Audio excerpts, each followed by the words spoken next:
नमस्कार, आप सभी का स्वागत है। जीतन राम मांझी केंद्रीय मंत्री और हम पार्टी के सर्वे सर्वा सबसे बड़े नेता, वो इस तरह से लगातार बयानबाजी कर रहे हैं जिससे सियासत के गलियारों में लगातार इस बात को लेकर चर्चाएं अब गर्म हैं कि क्या जीतन राम मांझी चिराग पासवान से खफा हैं। क्या जीतन राम मांझी जो हैं वो अपने हर बयान में चिराग पासवान को ही निशाना बनाएंगे, क्योंकि लगातार चिराग पासवान के ऊपर हमलावर हैं। कुछ दिनों पहले जब भरत तिवारी के घर पे चिराग पासवान पहुंचे थे तो जीतन राम मांझी ने कहा था कि क्या जैसा चिराग पासवान कहते हैं, जो चिराग पासवान करते हैं, क्या हम भी वैसा करें। बल्कि उन्होंने यहाँ कहा कि मेरा स्टैंड बड़ा क्लियर है कि भरत तिवारी मामले में पुलिस ने जो किया वो एकदम ठीक किया, सुरक्षा के लिहाज से किया, क्योंकि अगर पुलिस गोली नहीं मारती तो भरत तिवारी जो है उनको गोली मार देते। लेकिन अब इसके बाद भी जीतन राम मांझी ने चिराग पासवान को लेकर बड़ा बयान दिया है। हालांकि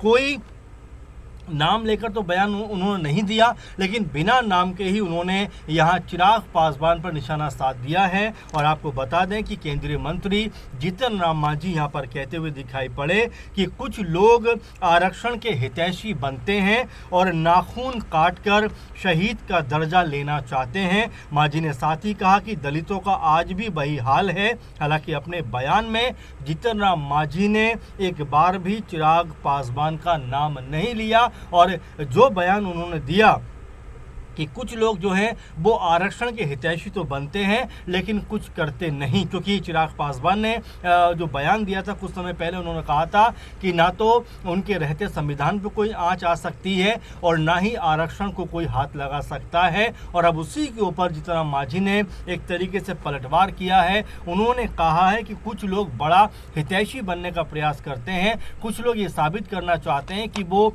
आरक्षण के समर्थन में, पक्ष में पूरी तरीके से खड़े हुए हैं, लेकिन जब करने की बारी आती है तो वो कहीं भी नज़र नहीं आते। इतना ही नहीं, बल्कि जीतन राम मांझी ने तो यहाँ तक कह दिया कि उन्हें विधानसभा सीट के नाम पर सिर्फ झुंझुना पकड़ा दिया गया और सरकार के खिलाफ बोलने वालों को उनसे ज़्यादा सीटें दे दी, क्योंकि चिराग पासवान ने कई दफ़ा ऐसा लगा जब उनका जो स्टैंड है वो सरकार के खिलाफ, यानी कि ऐसा लगा कि जो वो बातें कह रहे हैं वो बीजेपी की जो आइडियोलॉजी है, जो विचारधारा है, उसके खिलाफ कहते हुए नजर आए थे। और उसी बात को मद्देनजर रखते हुए जीतन राम मांझी यहाँ पर कहते हैं कि जो उनको सीटें चाहिए थी तो उन्हें नहीं मिली और उन्हें सिर्फ झुंझुना पकड़ा दिया गया। लेकिन कुछ लोग ऐसे थे जो सरकार के खिलाफ भी बोलकर ज़्यादा सीटें ले गए। आपको बता दें कि मांझी ने सीधे तौर पर चिराग पासवान पर यहाँ निशाना साधा है कि वो सरकार के खिलाफ बोलते हैं,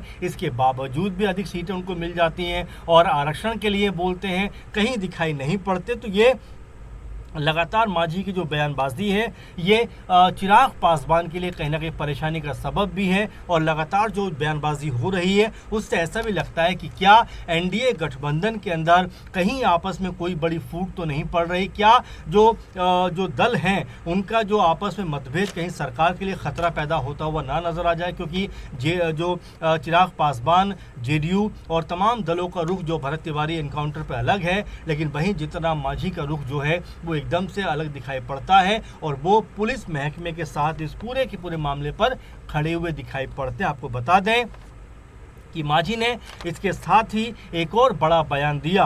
उन्होंने नगीना सीट उत्तर प्रदेश से सांसद चंद्रशेखर आज़ाद की भी जमकर यहाँ पर तारीफ कर दी। उनके बारे में यहाँ पर खूब सारी जो है तारीफों के पुल यहाँ पर बांध दिए। उन्होंने कहा कि आज संसद के अंदर दलित के बारे में कोई नहीं बोलता, सिर्फ चंद्रशेखर आज़ाद दलितों के बारे में बात करते हैं। और इस तरह से उन्होंने कहीं ना कहीं आज़ाद के बारे में बात कर कर एक बार फिर ये जो है बताने का प्रयास किया है कि अगर दलितों के नेता कोई सही मायने में हैं तो वो चंद्रशेखर आज़ाद हैं। क्योंकि चिराग पासवान उत्तर प्रदेश में भी चुनाव लड़ने के लिए आ रहे हैं। हाल ही में लखनऊ में उनकी बड़ी बैठक भी हुई है। उसके बाद में वो दलितों को लेकर बयानबाजी कर रहे हैं कि उनको उनका हक वो दिलाना चाहते हैं। और इसी बयानबाजी के बीच में चिराग पासवान के इस बयान के बाद में जीतन राम मांझी क्या कहते हैं, वो ये कहते हैं कि आज यानी कि संसद के अंदर आज दलितों के बारे में अगर कोई आवाज़ बुलंद होती है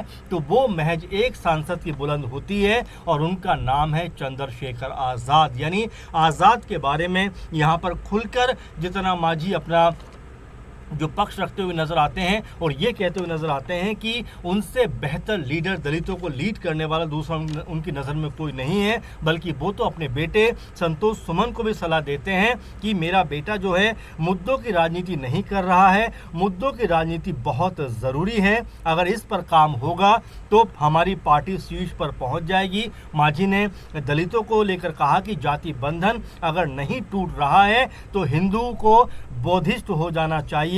और इसी के साथ में जीतन राम मांझी ने बड़ा बयान देते हुए यहाँ तक कहा कि अगर उनके बेटे संतोष जो हैं अगर वो मुद्दों की राजनीति करें तो पार्टी को ऊंचे लेवल पर जाने से कोई नहीं रोक सकता। और साथ में वो ये भी कहते हुए नजर आते हैं कि अगर दलितों के साथ में लगातार अन्याय होता है, लगातार उनको प्रताड़ित किया जाता है धर्म के नाम पर, जाति के नाम पर, तो बेहतर हो कि वो हिंदू धर्म छोड़कर बौद्धिस्ट बन जाए। यानी कि अगर उनके ऊपर जातिगत तौर पर जुल्म होता है, उनको इग्नोर किया जाता है, दरकिनार किया जाता है, समाज में उनके साथ में अच्छा व्यवहार नहीं होता है, तो वो बेहतर होगा कि बौद्धिस्ट बन जाए।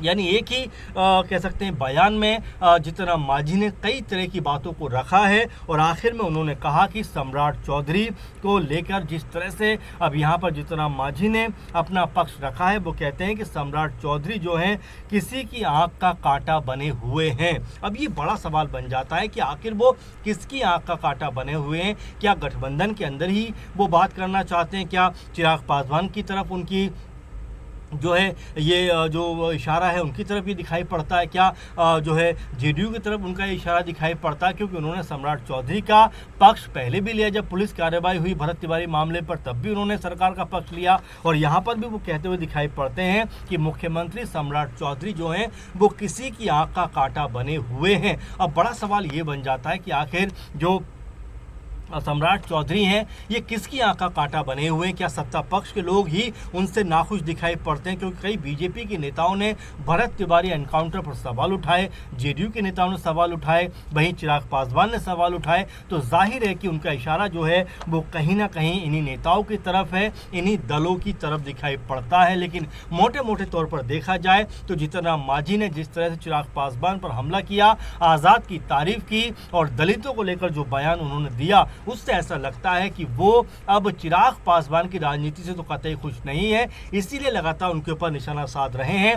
दलितों की राजनीति करने की बात करने वाले आज़ाद के लिए वो कहते हैं कि वो एक मजबूत वक्ता हैं जो दलितों की आवाज़ संसद के अंदर उठाते हैं। उनके अलावा कोई भी नेता ऐसा नहीं है जो दलितों के मुद्दे पर इतना मुखर होकर बोलता हुआ दिखाई पड़ता हो। यहाँ तक कि वो अपने बेटे के लिए भी ये बात कहते हैं कि उनको भी मुद्दों की राजनीति करना चाहिए, इससे पार्टी जो है वो आगे बढ़ती हुई दिखाई पड़ेगी। फिलहाल चिराग पासवान को लेकर मांझी ने जिस तरह से इनडायरेक्ट वे में निशाना साधा है, इनडायरेक्ट वे में उनके ऊपर हमला किया है कि कुछ लोग जो सरकार के खिलाफ भी बोलते हैं उनको जो है ज़्यादा सीटें दे दी जाती हैं, लेकिन हमारे हाथों में सिर्फ झुंझुना पकड़ा दिया जाता है, तो कहीं ना कहीं दर्द जो जीतन राम मांझी का यहाँ पर वो झलकता हुआ दिखाई पड़ा है। और इसके साथ ही उन्होंने सम्राट चौधरी का भी पक्ष लिया है। ये कहा है कि कुछ लोग उनको खटक रहे हैं, कुछ लोग जो हैं वो नहीं चाहते कि सम्राट चौधरी जो हैं वो मुख्यमंत्री के पद पर रहें, और ये कहते हुए नजर आए कि